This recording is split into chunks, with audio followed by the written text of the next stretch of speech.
Hey guys, welcome to AP Environmental Science, the first of our video lectures. They're going to do these in the parts or the sections. Each chapter is broken up into like 1.1, 1.2, etc. So we'll try and keep them short. You need to watch these tonight and fill out your outline. Use a combination of my lecture and the chapter to make sure you fill in. You should have about 3 or so points for each section that you have. But anyway, here we go. Chapter 1, the environment and sustainability. So let's talk about sustainability. Right off the bat, this is the key in environmental science. This is what we want, sustainability. To have a world for our children's children's children, which is at least as good as it is now. So sustainability, what is the capacity of the Earth's natural systems to survive, flourish, or adapt to changing environmental conditions indefinitely? Because the environment does change. And just as organisms adapt to the changes, whether they grow thicker fur or become faster, more nimble, etc., we too have to adapt to these changing environments. One of the things we're going to talk about and look at early on in this case study is biomimicry. Nature has been doing this for some 3 billion years, surviving and thriving on this planet. And the more we can look to how nature does it, the better off we'll be. So if we can learn how to live more sustainably, that's really great. When you look at that first course study about the gecko walks up on the wall, stays on the wall. How? Why? We learn it's the tiny little hairs on the bottoms of its feet literally interact with its environment at the molecular level, allowing it to cling to. Developing tape based on this same nature allows us to have tape that remains sticky virtually forever. Instead of just a one-time use and it's gone, tape that we could use over and over and over. This is an idea of sustainability and what we want to do. As we talk about sustainability, we're going to talk about 6 concepts, if you will. 3 of them come from just scientific principles of sustainability: solar, chemical recycling, and biodiversity. And then we're going to look at 3 systems a little later on that do it, and this is going to be politics, economics, and social sciences, or ethics, if you will, for how we can have a more sustainable future, because that really is what we're after. So, environmental science is a study of these connections in nature. So our environment, it includes all living and non-living things which we interact. Biotic, living things, or abiotic, like my table, desk, something of this nature. We're going to look at the connections that we see in nature. Look at how the earth works, how it's thrived.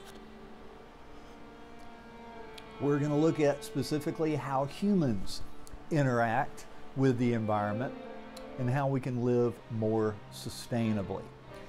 In a sense, there's 3 terms we want to make sure we break down, that we understand. They're not interchangeable, and you really need to know the difference between them. The first is ecology. So in environmental science, we're going to look at a lot of various things. It's an interdisciplinary study, meaning it involves lots of science. We got to know something about biology, we got to know something about chemistry, we have to know something about physics, we have to know about social sciences. Many things come into play. One of the big ones is ecology. So ecology is a branch of biology specifically, and it's talking about the interaction of living things with their environment. And each living thing then belongs to a species. So we want to look at how these things interact well together. So this is not humans involved. I'm just looking at the deer in the forest and the water they drink and etc. That is ecology. It's a big part of environmental science. We're also going to look at ecosystem. So when I look at that forest with the deer and the river and the fleas on the deer, etc., I'm talking about the ecosystem, a set of organisms in a defined area. So I could talk about the deer in that set of woods, or I could talk about dolphins living off the coast of Florida. I could talk about various different ecosystems. So ecology and ecosystems, separate things. Also, environmentalism. These are three terms that really get tossed around and confused with being environmental science. We really involve all of it. Environmentalism is really environmental activism. This is more of a social or political movement dedicated to protecting the Earth's life and resources. It tends to be practiced in realms of politics or even ethics, what we should or should not do. But findings of environmental science provide evidence, if you will, to back environmental activism. They're all important, they're all good things, but they do have their own separate nuances, and we want to make sure that we are aware of that. Earlier I talked about 6 principles. These are going to come up over and over. Even in your book, on the very back cover, there's kind of a poster of them right there. Something that we're going to revisit in every chapter throughout the thing. 3 of these principles are scientific principles, and they're the scientific principles behind sustainability. Really, in a sense, what we see in nature. Nature's been doing it for billions of years. Well, nature completely is fueled and sourced by solar energy. The sun provides the warmth and the energy that plants use to produce the nutrients. Consumers then get the nutrients from them. There's no such thing of waste in nature. When one animal dies, the nutrients go back into the soil for other things to use. There's no landfills in nature. They're not creating anything that the world can't actually reuse again and again and again. But the first one is the power source, the sun. Diversity, the variety of things in an area. What we have learned is the more biodiverse an area, the richer it is, the more helpful it is to everybody. If you think about it, the desert, not very biodiverse, and it's also not as beneficial. It's not as full of life. There's not as many resources there. So we want to encourage biodiversity, and also chemical cycle or nutrient cycling. This is the circulation from the environment to the organisms and back to the environment again. The tree produces the tree produces the oxygen, the animal breathes in the oxygen, the animal breathes out the carbon dioxide, the tree takes it in, and it's cycled over and over and over. The water cycle.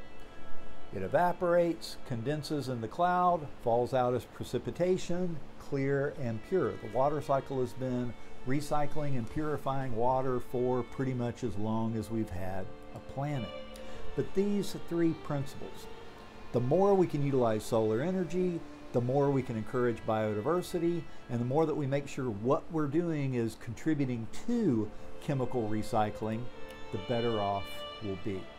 So that leads us into some of these key components. Those are overarching principles. Now look at some specific components of sustainability. Natural capital. This is what keeps you and me and everybody alive. Natural capital, what's there? Think about it this way. You get given a $1 million inheritance. You go to the bank and the bank says, you know what? If you will put that $1 million up as capital, we will guarantee you 5% returns every year. We keep the money and we will give you a 5% on it every year. In other words, as long as you don't touch the capital and you live off of $50,000 a year, that $1 million will be there forever. For you to live on, then your children to live on, etc. But if you dip into it and you spend $60,000 a year instead of your $50,000, well, in some 20, 25 years, it's gone. And you have nothing left to live on. And unfortunately, that's what we're doing to our natural capital right now. We need to protect it. Then there are just natural resources. These are resources that we use every day, whether it's water, air, food, wood, etc., etc. Material and energy. And it really comes down into three terms. One is inexhaustible. We'll look at it a bit. Renewable or non-renewable, or we could look at that as exhaustible. And then we're going to talk about ecosystem services. Ecosystem services are the processes provided by a healthy ecosystem that don't cost us anything. We get our water as part of ecosystem services. We get our wood from ecosystem services. The forests grow, they drop their seeds, plant up more, we take them down, and it keeps renewing itself. The air we breathe comes by ecosystem services. The plants and the trees keep producing oxygen so we can breathe and take it in. So ecosystem services are all these processes that a healthy ecosystem produces, and it doesn't cost you or me anything. They're just done. These are some of these key components, if you will, that we need to look at. So with that, we want to look at nutrient cycling. We talked about as one of the big ones, chemical recycling. This is a vital ecosystem service. The carbon cycle, the nitrogen cycle, the phosphorus cycle, the water cycle, all of these various cycles are key components to sustainability. They have to keep going or things die. Now, human activities, things that you and I do, unfortunately can degrade our natural capital. It's like going in and taking a little more money out of the bank, and it takes our capital down. Eventually, you keep removing the capital and it's gone. So if we're using renewable resources too fast, I'm taking too many trees out of the forest for them to replace in time. I'm catching more fish than their natural reproductive systems will adapt to. We could overload our air with pollutants. Trees, various things take pollutants out of the air. It does clean it, recycle it, but if we put too much in too fast, well, then we can overload things, whether it's pollution of the air, land, or water. Humans have got to provide some of the solutions to these environmental problems. We're the ones that created them, came up with them. We're going to have to come up with the solutions. Conflicts between environmental protection efforts and economic effects need to be resolved with trade-offs. The cost to a business for something in the world of environmental may be so high the business would fail. So we have to have some kind of trade-offs. Maybe we have to pay taxes for one thing, but not taxes for something else. We have to come up with ways to do this. And really the real key, my honest to goodness belief in environmental science, is that each individual plays a role in sustainability. Yep, let's go down that rabbit hole. It's you and me. You and I have got to start making a difference. Little things that if we all do make a huge difference in the world. Every one of us, you and me, are responsible for our environmental future and for the sustainability of the planet. That's what we're going to look at this year and try and make for decisions what we can do to make a difference. So the picture I kind of have up back here, looking at some of these key components of sustainability. In the blue, it shows like the air, and then in the orange, these are some of the ecosystem services it produces. Whether it's air pollution, climate control, etc. These are things that the air works for. Water, the water cycle does purification. It takes care of waste management, a lot of things. The soil renews itself, things die, add the nutrients back in. But these are all aspects that we have natural resources, and then we have the ecosystem services that they produce. These are things you need to make sure you know and are aware of.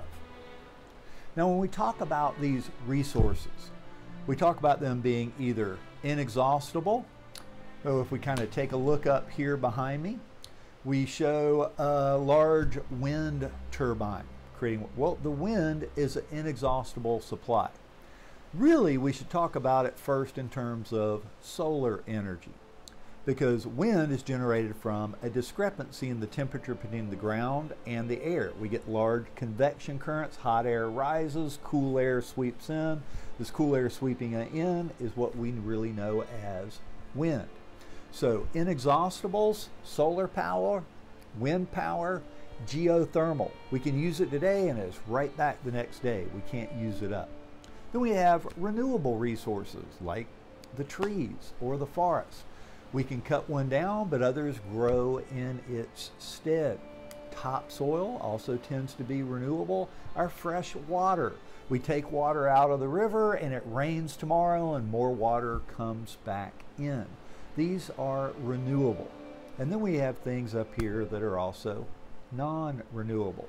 Some of the classic ones we talk about are like crude oil, gasoline, natural gas, things of this nature.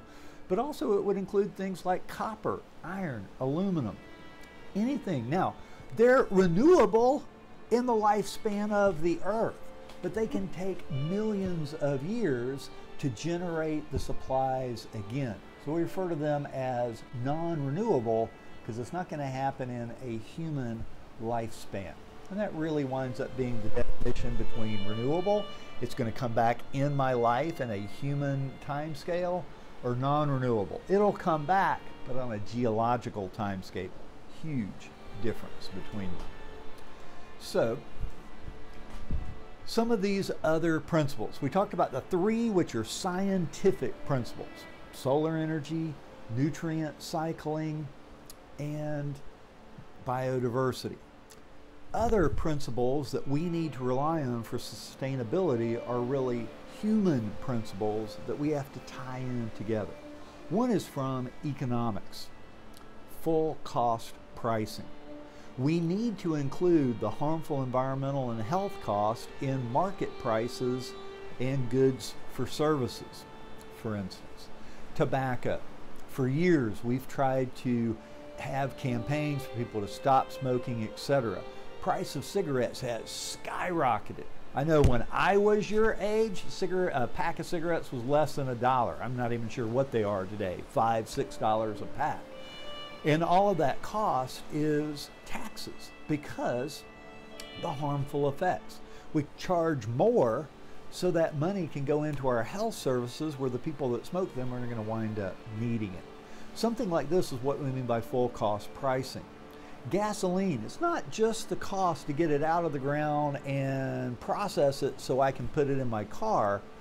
Once it goes in my car, then I have pollution things to deal with, air pollution, respiratory problems. So the cost of gasoline really is more than what I get at the pump. That is just what it took to take it out of the ground and process it.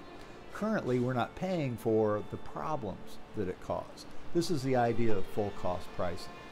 We need to look for win-win solutions. All right, so the cost of gasoline probably needs to go up. Well, we could tax gasoline, but we don't necessarily have to tax our food, or we don't have to tax just plain old wealth.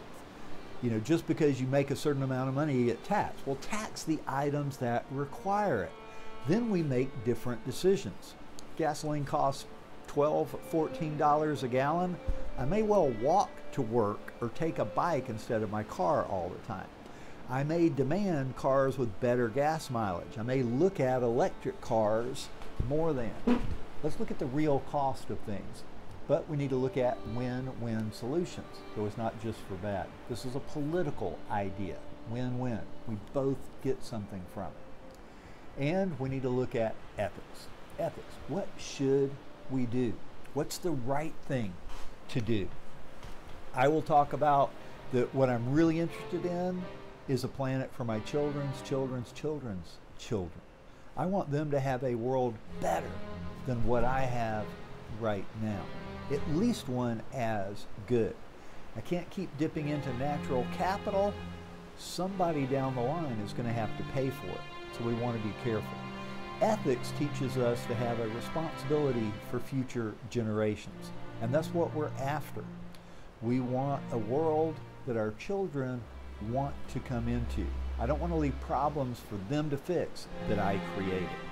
So these are the second three. The first three are scientific principles. The other three really are man-made, whether it's politics, ethics, or economics. But we have to look at all of these for how to bring sustainability as a reality.